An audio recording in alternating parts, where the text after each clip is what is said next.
সনাতন হিন্দু ধর্মে দেবদেবীর এক বিশাল মাহাত্ম্য রয়েছে।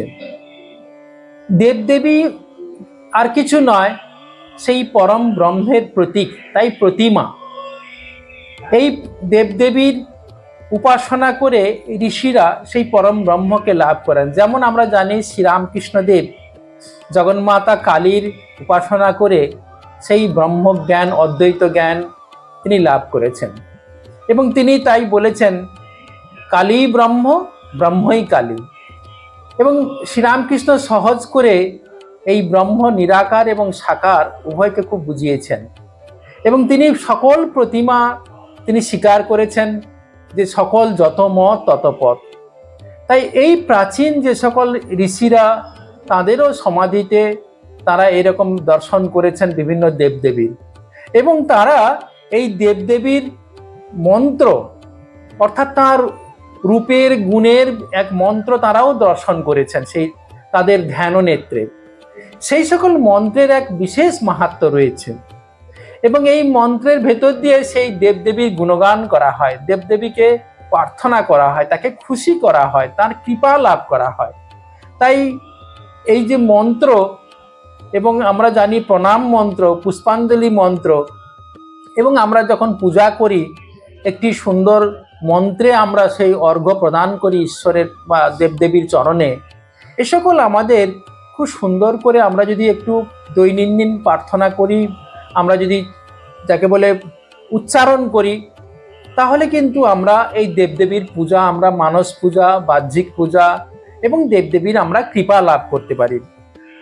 এবং বিভিন্ন মন্ত্র বিভিন্ন জায়গায় ছড়িয়ে ছিটিয়ে থাকে, অনেক জায়গায় অনেক বড় বড় মন্ত্র থাকে। তাই আমি সেগুলোকে খুব ছোট করে আমাদের প্রতিদিনের মিনিমাম যেটুকু লাগে, এই প্রতিদিনের পূজা ও প্রার্থনা মন্ত্র একটি বই, ছোট্ট বই সংকলন করেছি। এর মধ্যে রয়েছে যেমন শ্রীরামকৃষ্ণের প্রার্থনা মন্ত্র তো রয়েছে, তার মানে পূজা মন্ত্র রয়েছে, তাছাড়াও সামান্য কিছু বৈদিক মন্ত্র, গায়ত্রী মন্ত্র, এবং নানা দেবদেবী, নবগ্রহ দেবতা, আদ্যাস্তোত্র এবং দুর্গা স্তব, বিশেষ করে অর্জুনকৃত যে দুর্গা স্তব খুবই ফলপ্রদ। এবং আমরা জানি শ্রী শ্রী চণ্ডীরও সমগ্রটা পাঠ করা যায় না, খুব সামান্য কিছু স্তব, স্তুতি এবং কয়েকটি অধ্যায়, সেটাও আমরা ছোট করে একটু যদি পাঠ করি প্রতিদিন, সেটাও ভালো লাগবে। তাছাড়া রয়েছে শ্রী শ্রী জগন্মাতা কালী স্তব, সূর্য নবগ্রহ দেবতা স্তব, এবং হনুমান চালিসা, এবং শ্রীরাম সংকীর্তন, রাম শ্যামনাম সংকীর্তন, কিছু হয়তো ভগবদ্গীতার কিছু বিশেষ বিশেষ মন্ত্র। আরেকটি হচ্ছে যে নিত্য পূজা, খুব সহজ সরলভাবে আমাদের যারা সমস্ত মায়েরা রয়েছে বাড়িতে প্রতিদিন স্নান করে ঠাকুরের কাছে একটু ফুল দেয়, তারা কিন্তু এই নিত্য পূজার জন্য একটা ছোট্ট বই আমাদের একজন মহারাজ সংকলন করেছিলেন, প্রেম পূর্ণানন্দ, সেটাকে আমি এখানে দিয়েছি, গুছিয়েছি। তারপর আরতি করার জন্য একটু কি কি কেমনভাবে আরতি করবে, কোনটা নেবে, সেটাও লেখা আছে। সামান্য হোম করার জন্য ঠাকুর মা স্বামীজির প্রণাম মন্ত্র একটু মানে, এই সমস্ত সুন্দর করে এই বইটিতে সংকলন করে করেছি, প্রতিদিনের পূজা ও প্রার্থনা।